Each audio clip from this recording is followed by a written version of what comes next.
Hello everyone and welcome to my first video. In this video we're gonna talk about things you're going to be able to see on this channel and what to expect in general. In the background you'll be able to see some Battlefield 4 obliteration gameplay. This brings us immediately to what's gonna be featured on this channel. It's gonna be mostly Battlefield 4 gameplay recorded on the PS4. This is one of the main reasons I'm starting this channel. I'm a console player, especially for the first person shooters. Now I'm not gonna go into the whole big debate about whether PC is the superior platform to consoles, or even whether PC players are better than console players. That is not my intention at all. But the undeniable fact is that console gaming differs a lot from PC gaming. That's just plain fact. Most of this is because of the use of control on console, which makes you less accurate. Again, just a fact, nothing biased about that. That's one of the reasons, of course, aim assist is implemented, and some people find it cheating, but if they would think about it, it's not cheating at all. But okay, on console at least. So everything I will be saying about Battlefield, weapons, recoil and stats will apply to consoles. Now of course both PC and consoles have the same game, the same weapon stats, but it plays out differently due to the control. Most things I'll be talking about will hold for both systems, but some may be uniquely for the PS4, so you best keep that in mind. Now, Battlefield won't be the only game featuring on this channel, but it will be the main thing. Whenever a new game comes out that I'm picking up, I'll probably be doing a let's play of the single player campaign, and maybe playing the multiplayer if it's any good, and if there is any multiplayer. I'm actually really looking forward to PlanetSide 2, when that game is finally launching for the PS4. I'll be playing all of that probably, and it will most likely become a main feature on this channel next to Battlefield.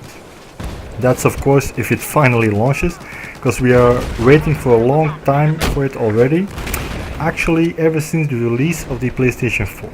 But I'm confident that they are gonna do a good job and are just waiting to release it when the game is done and mostly bug free, unlike the release of Battlefield 4.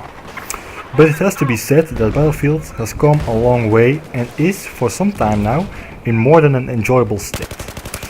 And good initiatives are continued to be taken by DICE, for example the CTE project. This is a great project, but the only thing you could say about it is that it should have been launched with the start of Battlefield 4. But what's done, it's done, and we're all glad it's here now. Of course, I'm sad that it isn't available for the PlayStation 4, but better that some platforms have it than none, I guess. We're gonna see some major changes due to the CTE service in the upcoming September patch. For example, we're gonna solved the HUD clutter. It's inserting a dynamic revive icon, lowering damage of all weapons across the board because of the more responsive netcode, and that's just naming a few of them. A lot of weapons are also individually being tweaked. For example, the Desert Eagle is seeing a nerf, which pains my heart, but it's absolutely necessary because that thing is as overpowered as hell. And also Rush is being redesigned on many maps. Placement of MCOMs and vehicles for attackers and defenders. It's gonna be great, I'm sure of it. Those are just a few examples of all the great things that are coming out of CT. They're also changing the hit markers, although I don't have any idea why they'd want to do that, but I'm sure DICE has a reason for it. Speaking of patches and updates, I've heard a rumor that there might be coming an extra DLC for Battlefield 4. And this was actually something I was anticipating and thinking about for a while now. Actually ever since they announced that Battlefield Hardline is being delayed to next year. And this was a great decision on the part of Visual, because after playing the beta, the game just didn't feel right for me. Don't get me wrong, it played out smooth and all, but it just felt like a cup-themed DLC for Battlefield 4. It didn't feel like its own game. You could say it didn't have a unique feel to it. That and the fact that there were some, in my opinion, game-breaking features in it. Like for example the self-revive pin. I mean, whoever came up with that idea, they should banish him from Visual grounds and just go on with it, because That's just the stupidest idea I've ever heard. And also the fact that you could destroy cars and helicopter with assault rifles and any weapon in the game actually. This idea baffled me, and the first time I shot a car just to shoot at the driver, I didn't know what was happening. Because DICE always has stood for a rock, paper, scissors mentality. If you're playing as a certain class, you are going to be good at a very specific thing, but you're going to be bad or mediocre at all the rest of them. That's the rock, paper, scissors mentality, and DICE has applied it to all Battlefield games of the last years. But if you have a weapon, or even weapons, all the weapons in the game that can damage vehicles and can take out vehicles, and even pretty quickly, even more quickly than RPGs, then you destroy the whole rock, paper, scissors mentality, and that was just strange to see in a Battlefield game. So I think they made the right choice by delaying it. It will make Battlefield Hardline more unique and also very distant from the usual Battlefield experience, which is not a bad thing at all.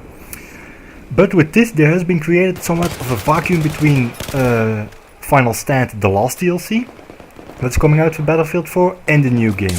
So an extra DLC would fill this void perfectly, and it would also be a way from DICE to give back to the community that stuck around during the troubled launch of the title. So what's gonna be in this DLC? Well, rumor has it, which is a great song by Adele, but that's not the point here. It's gonna be more Battlefield 3 maps re-envisioned with the Frostbite 3 engine, and most likely some Revolution events like we all know them from Battlefield. I'm all for that, because the maps in Second Assault, they always seemed somewhat of a strange decision for me. I'm perfectly alright with putting Metro in there. I mean, it is a great map and all, although I was disappointed that with what they did with it, or more exactly what they didn't do with it, but okay, it's good. But the other two maps, Oman, really, you're putting that again. And Firestorm, it's an okay map, but it's not that, it feels just a generic map. Caspian Border is still okay, and I can kind of see that. So I'm curious whether it's gonna become a real thing or it's just gonna stay rumors.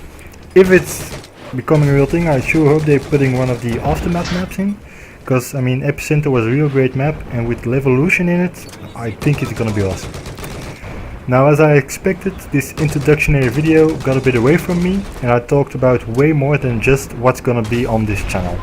But there is one last thing I have to mention, and that is that I'll be also featuring some older games, mostly favorites of mine, mostly single player games I think, but I'm not sure, and probably one video a week.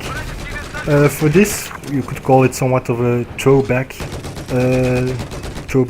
video game day. That's a fancy name for it, I'm gonna keep that. But once I get a decent uploading scheme up and running, I'll be probably putting out maybe 3 or 4 videos. That's the goal here. We're just gonna see, I'm just gonna have to see how much time it's gonna take up and how much time I have. So that was it for this video. Thank you for watching, and if you liked the video or are curious at what is to come, feel free to like the video and subscribe to my channel. Now I'm just gonna leave you with this last clip of Operation Locker and the FAMAS. Well, I say the FAMAS, but Mr. Desert Eagle does all the heavy lifting. See you in the next one.